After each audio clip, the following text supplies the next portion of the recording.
AR9 TV Telugu news channel కు స్వాగతం.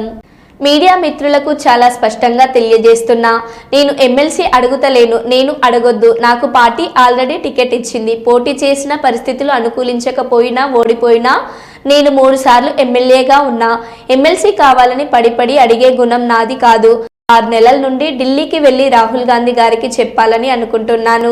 రాహుల్ గాంధీ గారి సభ ఆర్గనైజేషన్ ఎలాంటి పరిస్థితుల్లో సభ ఏర్పాట్లు చేశానో, ఢిల్లీకి బయలుదేరిన ఢిల్లీకి వెళ్ళినా తర్వాత రాహుల్ గాంధీ గారి అపాయింట్మెంట్ కోరుతా. అపాయింట్మెంట్ దొరికితే వారితో మాట్లాడతా.